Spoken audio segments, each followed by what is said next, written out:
Welcome to Annette on Life, Liberty, and Happiness, a podcast where I talk about the Constitution, politics, history, and pretty much anything else I want to talk about. This podcast can be found on iTunes, Stitcher, iHeartRadio, YouTube. And if you want to see us, youtube.com/Annette Talks is the best place to find it. And I'm really excited about today's topic because it's not really being covered much in the mainstream media, but it's kind of a big deal. Israel and the UAE just reached an agreement. It's like historic and no one's talking about it. So I brought in Samuel Lourie, who is a fellow in Israel and Middle Eastern Affairs at the Centennial Institute and a Foreign Affairs fellow at the Millennial Policy Center. Try to say that. Samuel Lourie, thank you. Welcome to the podcast. Thank you, Annette. It's a pleasure to be with you again, and I'm really happy to be with you today. Thanks for having me. You're welcome. Yeah, you were on, oh gosh, when was it? Sometime last year when we were talking about President Trump's peace deal in the Middle East, and there was so much fanfare. I watched I always forget the word. President Trump got up and announced it with Prime Minister Netanyahu. Press conference. I don't know why that escapes me sometimes. It was a fun press conference, and it was a big deal. And so you came on and we talked about it at length, and there was a whole paper that you and Jimmy Sengenberger, I always butcher that name, wrote together for the Millennial Policy Center, and I will link to it in the show notes, but it's a really great piece. And so I read it again, and I remembered our first conversation about this ambitious peace plan that President Trump was trying to negotiate between Israel and Palestine. And so I just thought, this thing is so ambitious, right? I mean, it was really impressive, but super ambitious. And here we are, how many months later? Less than a year later, I think. And we've reached a milestone that's going to get us towards this peace plan. And like, you're not hearing about it. The United Arab Emirates and Israel have just made this agreement, and it's historic, and you're not hearing about it. So tell us about it. What is this agreement about?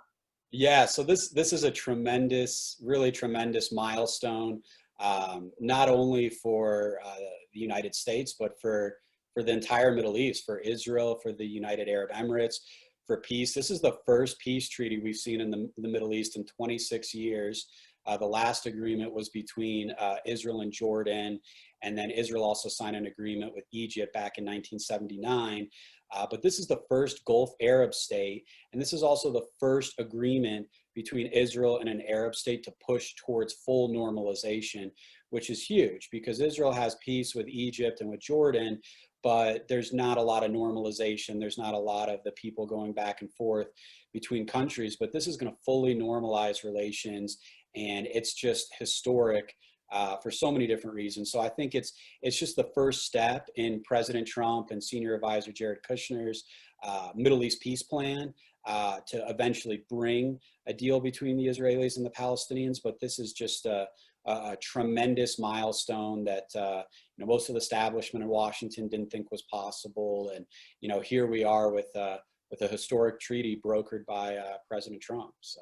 And I guess we shouldn't be too surprised because the UAE is where they have that, they built the Abrahamic, Abrahamic Faith Center or something like that? Yeah, Abrahamic Center. And it's got a mosque, a church, and a synagogue, right? And so they say it's because it's all three religions that come from Abraham, right? And so I thought that in itself was remarkable when I heard that had happened. And they're also going to have an expo in Dubai that I just read today. They have to move up or back, I guess, a year because of COVID. And so it was supposed to happen this year, and Israel was going to come and have a booth there. And so that's a big deal. So all this UAE, they're obviously been moving in this direction of opening up to having a better relationship with Israel.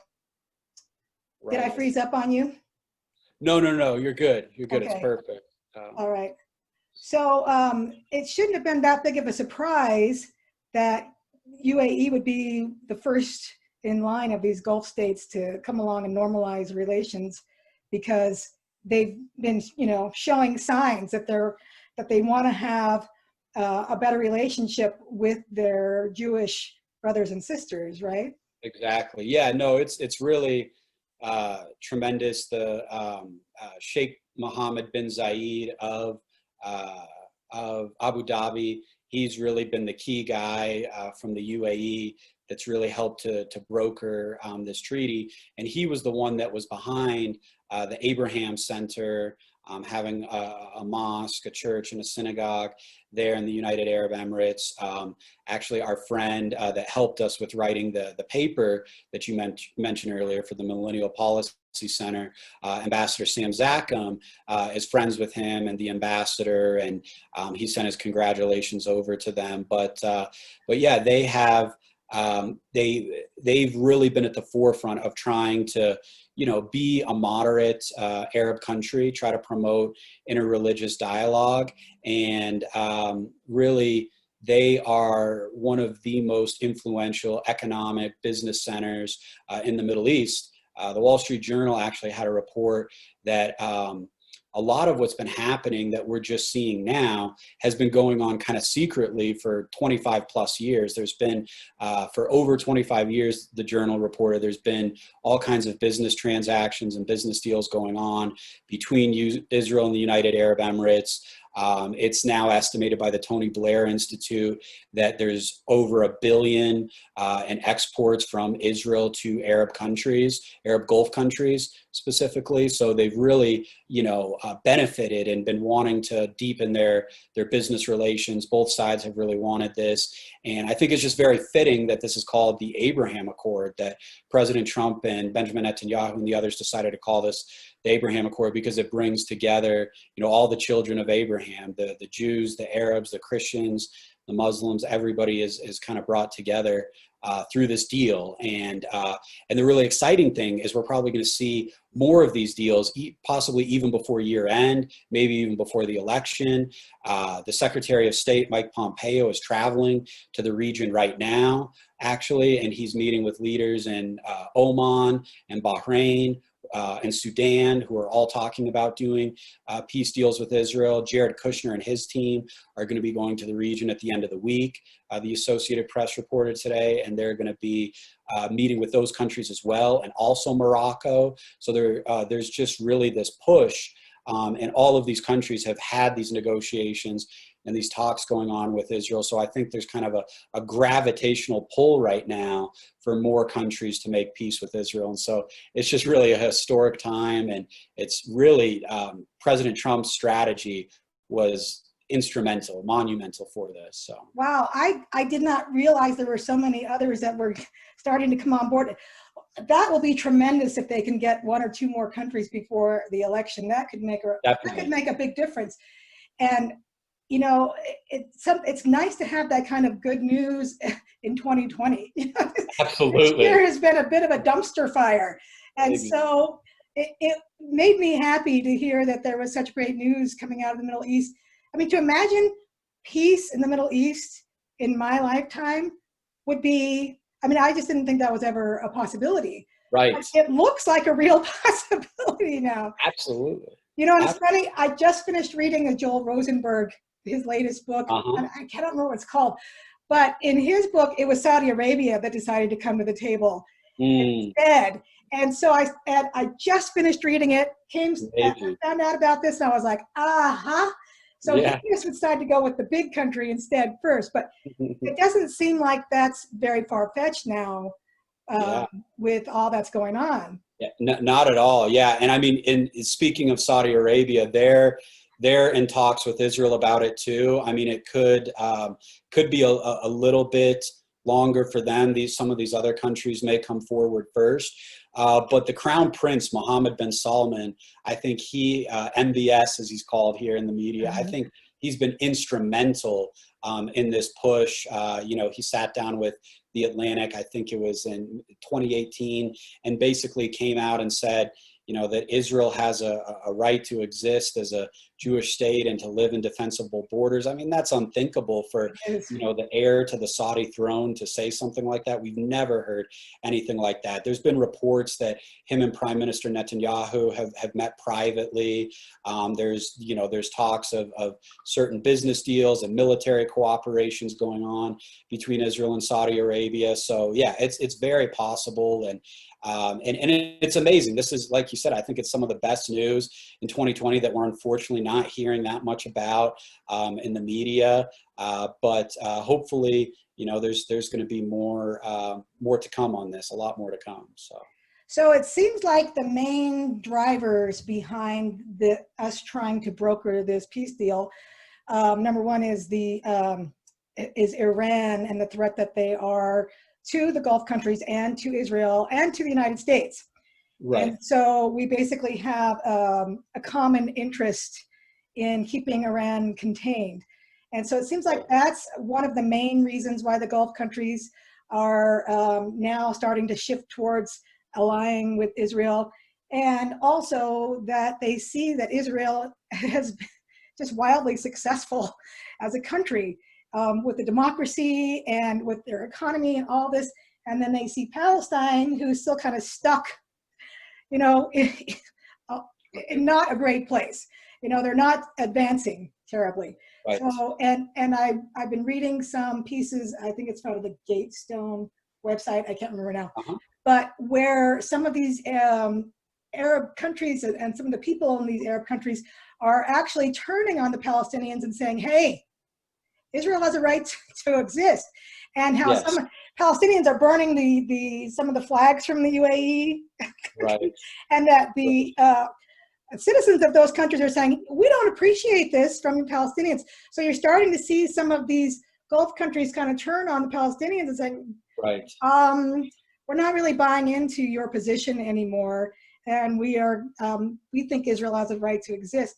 And so you've got a couple of dynamics going on there, the Iran thing and then the Palestine thing. And those are big. Huge. Yeah, I don't think they can, you can underscore them enough. But I think, you know, for years, the Gulf, the GCC, the Gulf Cooperation Council countries have been trying to bring Israel and the Palestinians together. Saudi Arabia leads that group, and then UAE, Oman, Bahrain, those are all really key groups in it as well. And I think it's become clear over time that even though those countries were much more aligned with the Palestinians earlier on, probably, you know, if we look at the 80s or 90s, they realized that they were not good faith negotiators. They weren't coming to the table to try to make a deal like Israel was. And Israel was always coming to the table. Israel has offered the Palestinians a state over 5 different times, and the Palestinians have walked away. It's never been enough for them, even though Israel has conceded to nearly every single one of their demands, besides things that would put the national security of Israel at complete risk that no civilized country could ever say yes to. Everything else the Israelis have offered to give them. And these Arab countries realize that now, and they're sick of it. They're tired of playing this game where, you know, we're going to keep sending money to the Palestinians, and most of it's going to get pocketed by the Palestinian government. Meanwhile, 60% of the population is still going to live on less than $1 to $2 per day. They keep their people in abject poverty, and they're not really doing anything to fix the situation. But the amazing thing about this deal that we write about in our paper that your viewers can read on the Millennial Policy Center website is that it's all investment that's supposed to go to the private sector, to stimulating business, to investing in the Palestinian economy, to investing also in Jordan and Lebanon and Egypt. And these Gulf Arab countries are going to play a key part in providing the financing as well. And so it would really be a great thing. But unfortunately, the Palestinian leaders are opposed to it. And I believe it's because they, and a lot of other analysts I've heard too, believe it's because they see it as a threat to their power. And, you know, it's better better for them to continue to receive foreign aid from the United States, from the European Union, from the United Nations, the GCC countries. But at least the United States and the GCC are saying enough is enough. This is not the best way forward for the Palestinians. And it's really unfortunate. I think something that Jared Kushner often says that's very true is he says to the Palestinians, don't let your grandfather's conflict ruin your future. And so this is something that could really tremendously change the future of millions of Palestinians' lives. It could double their GDP. It could double job growth and lower unemployment to possible single digits. So it's really an incredible plan. And the Arab countries are saying enough is enough. And like you said as well, they're working together against Iran. They perceive Iran as a much greater threat, which they are. We remember, when Iran struck the oil facilities in Saudi Arabia not long ago, and they're constantly planning terror attacks in these Gulf Arab countries, and it's become an increasing threat for them. And so they found it better to work with Israel and to work with the United States. And so these secret, back channels have been developing over the years, and then they really started to escalate after Obama's Iran nuclear deal. And now I think we're at the point where the U.S. is actually working to build a national security architecture in the region of Israel and these Arab countries working together to contain Iran. And hopefully that architecture is also going to prevent the United States from having to deploy more of our forces and more of our resources, which is, something that not only President Trump, but other presidents have tried and been campaigning on for so long. But I think this is actually something the president will really be able to deliver on, is the more we have Israel and the Arab countries together, the less we'll need U.S. military assets there if our friends are helping us fight these battles. So, right. I really hope that President Trump plays this up big time in his campaign, because no other president, like you said, in 26 years, it was Bill Clinton that oversaw the Jordan treaty, right? So President Obama wasn't able to do this, and President Trump has done a few things that have helped get us there. The moving the embassy to Jerusalem, right? That was a big deal, and then and taking us out of the Iran nuke deal. And those are two things, and it's the fact that none of these Gulf Arab countries stepped forward and said anything negative about moving the embassy. It says a lot. Well, and the fact that he took us out of the Iran deal, like that was one of his promises that he made to do, and he did it. So people get so focused on all the things that they hate about the president or all the things that he's saying, that it's like he gets no credit for the promises that he's keeping. And this is huge. Well, what I really loved first of all, the plan is amazing. I mean, you likened it to the Marshall Plan in the paper, and it's just so comprehensive. All I could think was it's just going to transform the Middle East and make it into this economic powerhouse. If it goes the way, it's so ambitious, but that's what it will become, an economic powerhouse over there, and bring Palestine into the 21st century and make them a force to be reckoned with in a good way. And so I really hope that we can keep going in that direction. Well, what also impressed me was the strategy, this outside-in strategy. And basically it means that in the past people have tried to get Palestine and Israel together first, and then they were going to work on the Arab countries. And so I was thinking that somebody was up at midnight going, I don't know what to do about this, and they're tired or whatever, and then they're like, hey, wait a minute. Why don't we, because there's something that's not, wouldn't come to you until you're like totally tired and your defenses are down, like, wait a minute, why don't we flip that? Why don't we put the Gulf countries in first, and then they can put the pressure on Palestine, and then Palestine will move forward. And I mean, isn't that kind of the idea, is if we get enough Gulf countries to line up with Israel, that Palestine basically loses the backing that it used to have and begins to feel the pressure, and it becomes isolated, and then it has to decide, does it want to do this? Does it want to walk this path alone? Or does it want to capitulate and say, all right, we cannot go against Israel, the United States, and the Gulf countries who used to be our buddies, you know? Exactly. No, I think part of the brilliance of this strategy is, you know, President Trump and the people that he had this up, Jared Kushner and Jason Greenblatt, who used to be the U.S. representative for international negotiations. He played a key role in all the shuttle diplomacy. These guys came from the private sector. I mean, they worked at the Trump Organization. They did huge real estate deals. They were involved in a lot of different industries. And so they had like a businessman's mentality instead of a bureaucrat's mentality when it came to trying to resolve this conflict. And they realized we've been at a stalemate for decades, you know, and nobody's really made progress on it. I mean, the Clinton administration did make some progress on it, you know, and with the Oslo Accords, and then, you know, they helped with the Israel-Jordan peace treaty. But other than that, we haven't seen any major breakthroughs in a very long time. And, you know, Clinton, Bush, Obama, all of them tried to bring together the Israelis and the Palestinians to no avail.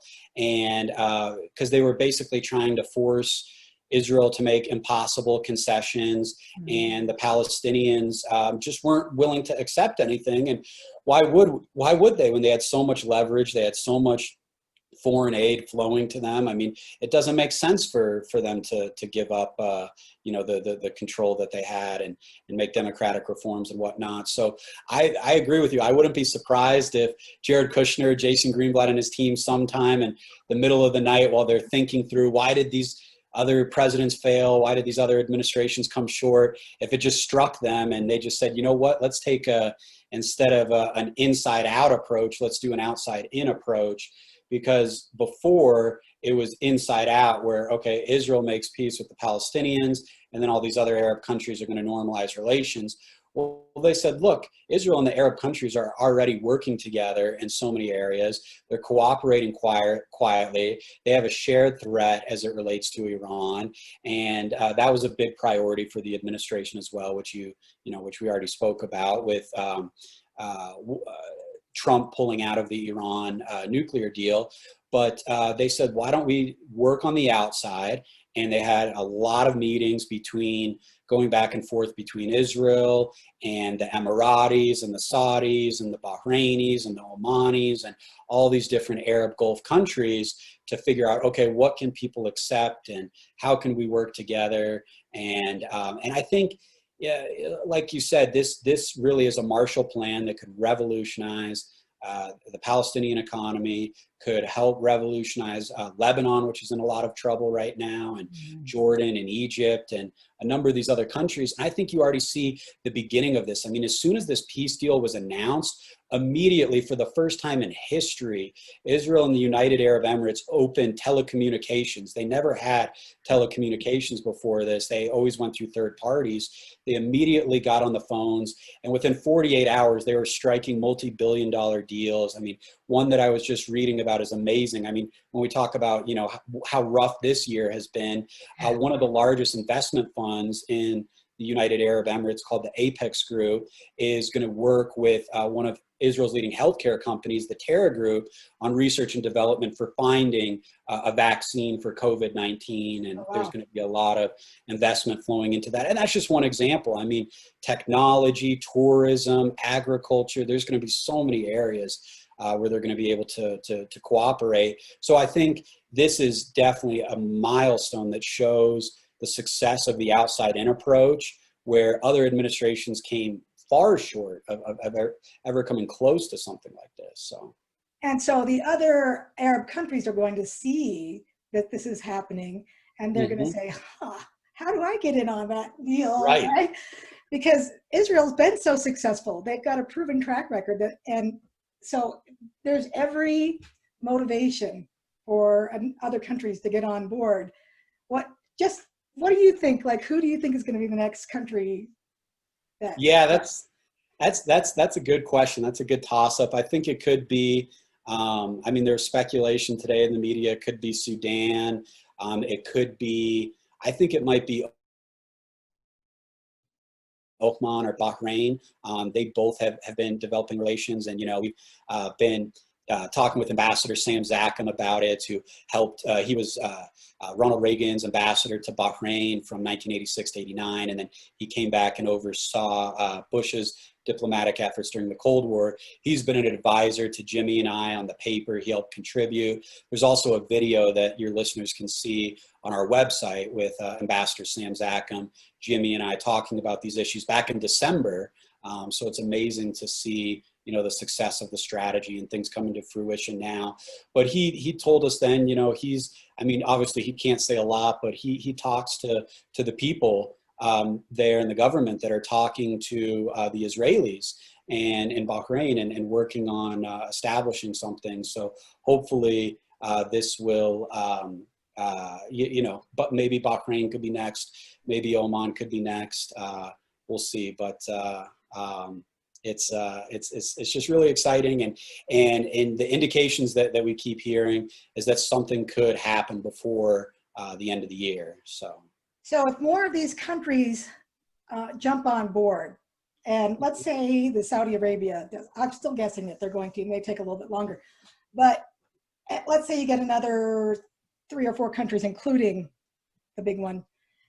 Do you think that's enough to motivate Palestine to go ahead and sign on to this? What was it? Peace and prosperity? Peace, yeah. Peace to prosperity plan. Peace to prosperity plan.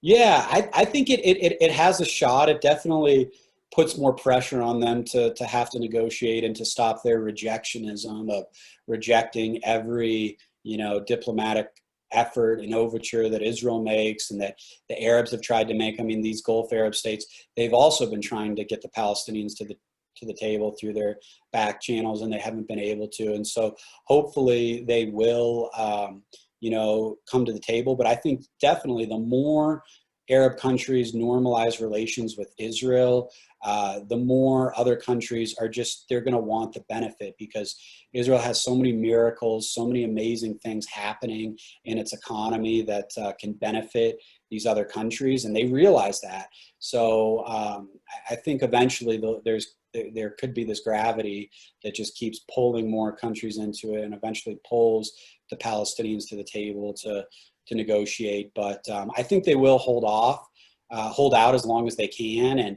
you know, unfortunately, they're probably going to try to get more funding from the mullahs in Iran and from other sources that wouldn't be good. Iran is a key financier of Hamas, the terrorist group that runs Gaza.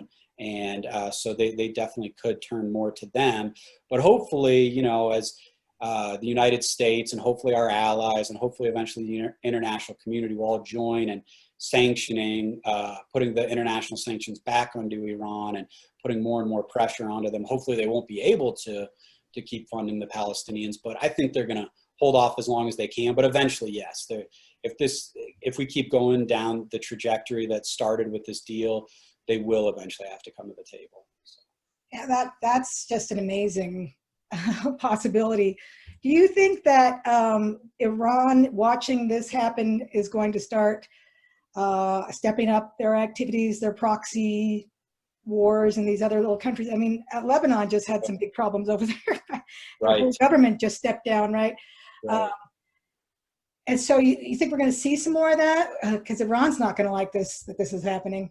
Absolutely. I mean, Iran, the government of Iran, I mean, the people of Iran are great, and they're suffering, unfortunately, under this terrible regime. You know, the government, the Shah, used to be a great friend of America and Israel, but this radical regime, they just thrive off of creating instability throughout the region. So that's why they thrived when ISIS, the caliphate, was still the size of Ohio before President Trump took office. They thrived when there was a lack of American leadership, when there was a lack of regional leadership.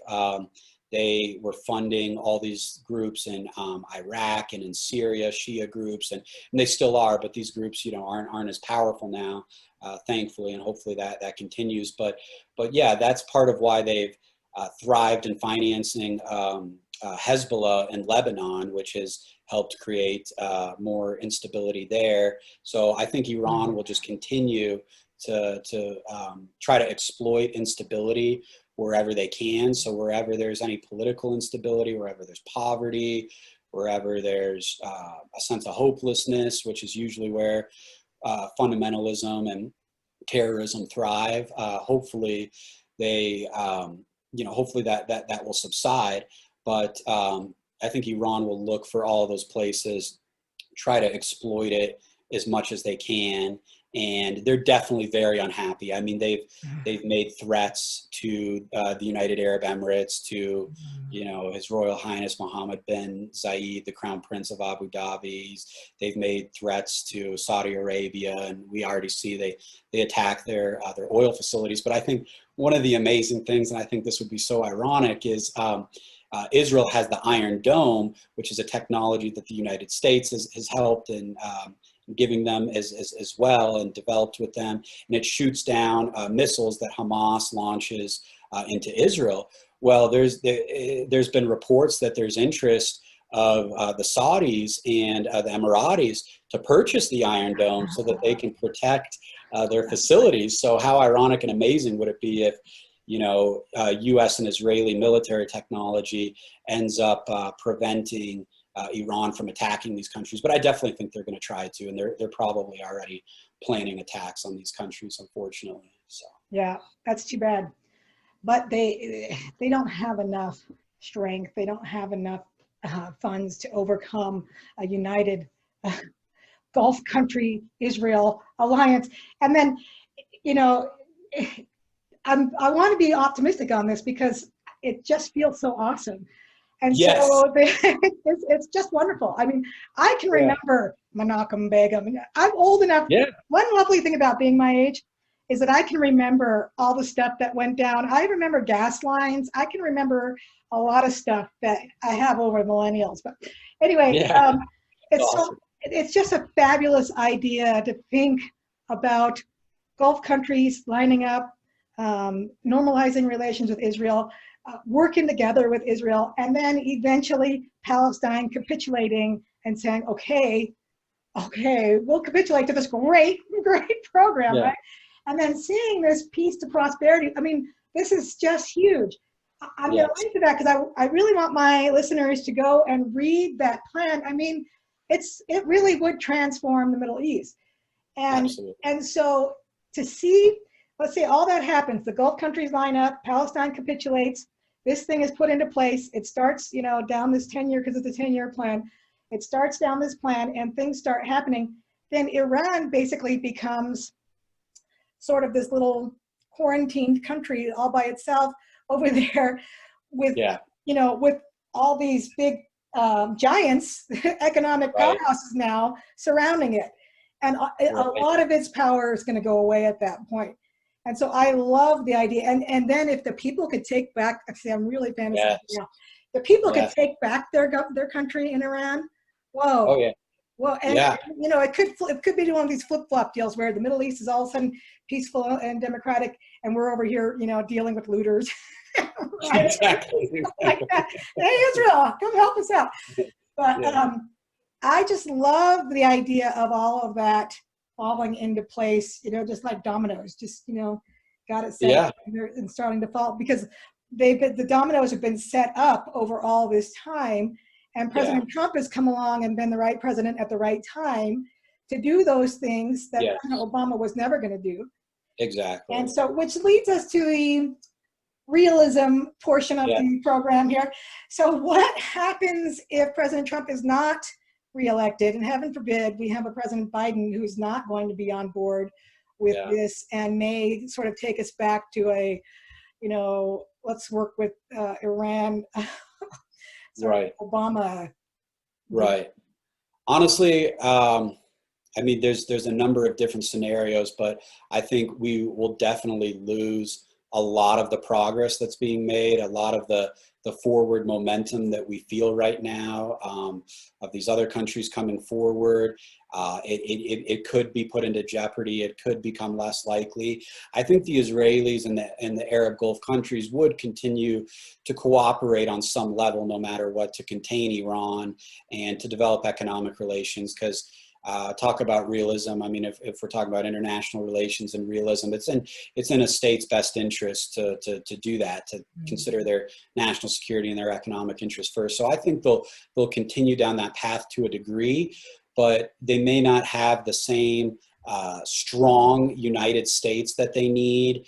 And we could definitely see, God forbid, a President Biden that would try to capitulate to Iran, just like his president Obama did, and try to enter back into the Iran nuclear deal on very bad terms. And President Trump says often how much that Iran is just dying for Biden to win, because they know that the deal that they get with him will be much better than the deal that they get with President Trump. So there's a lot at stake. I mean, I think the future of this is definitely at stake. And if we want to continue to see this success and see more countries make peace with Israel and between the Israelis and the Palestinians, it becomes a lot less likely under a President Biden, which would be a weak foreign policy administration in the Middle East.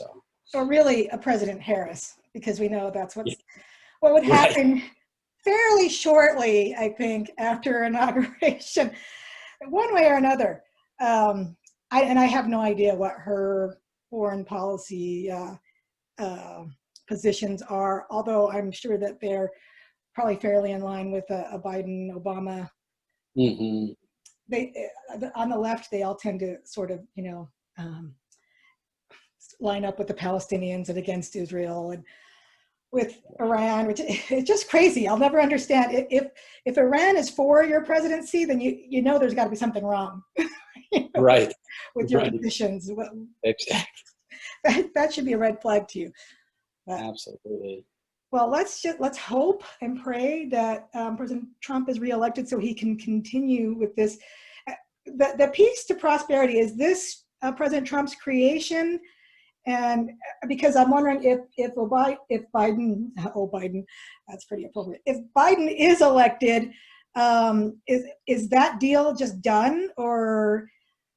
That's a good question. I think the peace to prosperity plan, really part of the brilliance behind it, people can get a link to it in our paper, and then there's also it's on the White House website as well, the Peace to Prosperity Plan. But basically, Jared Kushner and others, Jason Greenblatt, went around and met with all these various individuals. They took all the best research studies, things that were produced by the World Bank, by the US, by the UN, by the EU, by the Quartet, by so many different groups on projects that could be done between the Israelis and the Palestinians to try to bring about peace and to try to bring about normalization. So I think they really took the best ideas that were created by both Democrats and Republicans and people of all different backgrounds. It's just the best ideas. So you would hope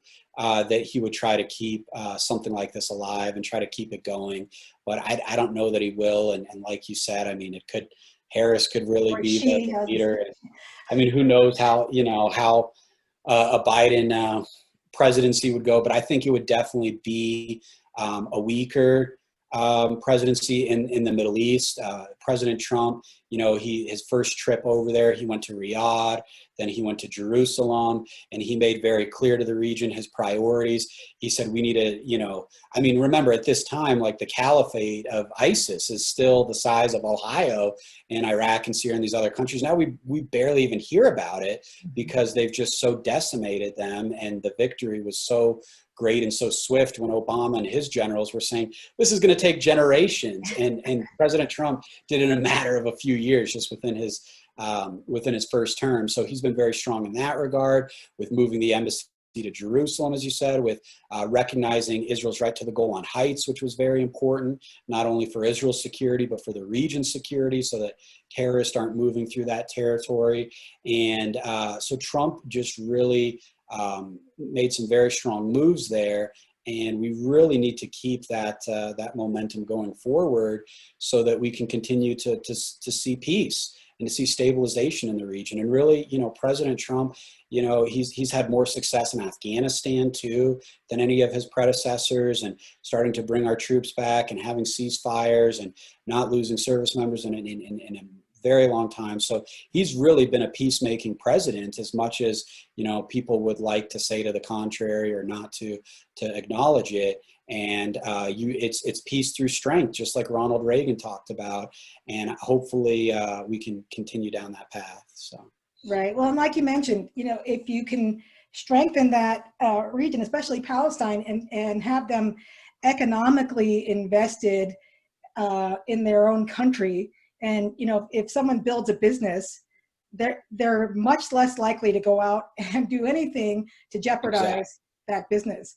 And so it's just that this treaty or this agreement is right on when it basically focuses on, let's build the infrastructure, let's give people the ability to build their business, let's give them skills, let's give them everything they need to build up their country and their own business, their own education, everything, get them invested in their own country, and then give them all the tools they need to make a success of themselves and their country. And so when they do that, they're not going to be focusing on eradicating Israel or wiping them off the map anymore. They're going to be working with them. They're going to be trading with them. They're going to be utilizing their Israeli technology, and so they're going to be invested in keeping peace with Israel.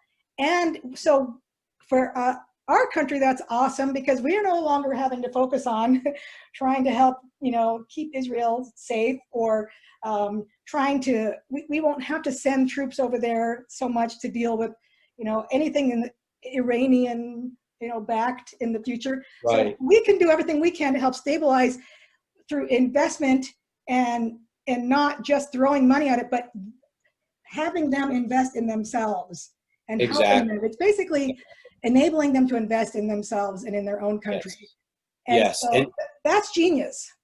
It is. And I just want to mention too, it's a tremendous opportunity for the business community in America too. I mean, they had, when they first unveiled this plan back in, I believe it was in Doha, with Jared Kushner and these heads of state of all these other countries that were there. This didn't get very reported in the media, but executives from some of America's top Fortune 500 companies were there, and they were exploring opportunities of how they might invest, how they might, get involved if peace were to take root.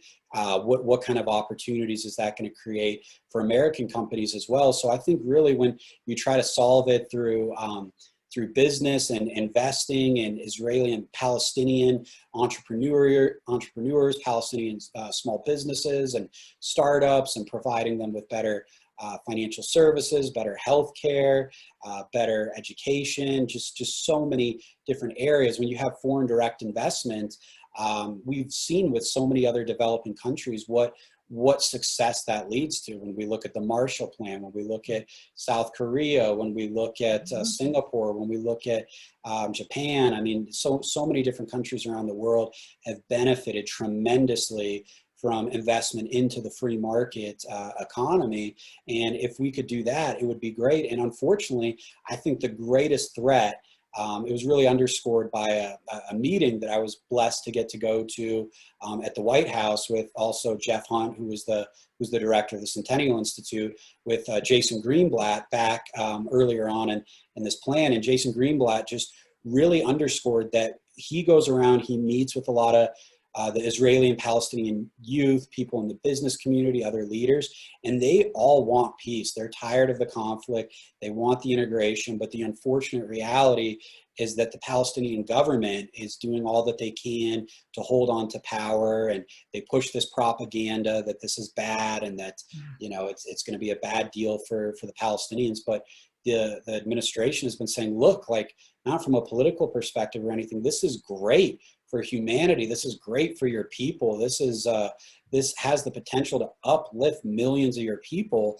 out of poverty, to slash unemployment to single digits, to see leaps and bounds in the GDP in so many other parts of the Palestinian economy. But unfortunately, that's been the main roadblock. But hopefully the momentum just keeps going this direction, and eventually the people will just demand change, and hopefully the investment will just be able to reach the people who need it the most. So. Well, I hope so. I think the UAE agreement is the first domino, and I'm going to be watching for the next ones to fall. And hopefully as they start falling, Trump is reelected and they can continue to fall, and then we can have this peace to prosperity plan. The Palestinians will go along with it, and then we're off and running. So yes, people cannot argue that Trump has not been successful, because this is huge. This is huge. So I'm praying, I'm literally going to be praying that another country signs on soon, and that we can get Trump reelected, if for no other reason. Peace, Middle East, come on. Right. That's enormous. Right. It's fabulous. It's huge. So, well, thank you so much, Samuel Lourie, for coming on. And I will be posting the link to this paper at the Millennial Institute and Millennial Policy Center. Sorry, you're with the Centennial Institute, but I'm going to be posting the paper that you wrote with Jimmy Sangenberger. You got it. Sangenberger. That you wrote together at the Millennial Policy Center. I'm going to post it on the show notes so people can read this. Also, I will link to that video interview you were telling me about with the ambassador, whose name Please, Sam Zackham. Sam Zackham. Sam Zackham. Yeah. Because that's a good one too. I love him. He's great. I just love that he has some great turns of phrases that he uses. Yes. Anyway, thank you again for joining me. If another country joins soon, I may have to have you back on so we can talk about the next domino that is just on. So, and maybe it'll be close to the election and things will start, looking good. So. Let's hope so. Yeah.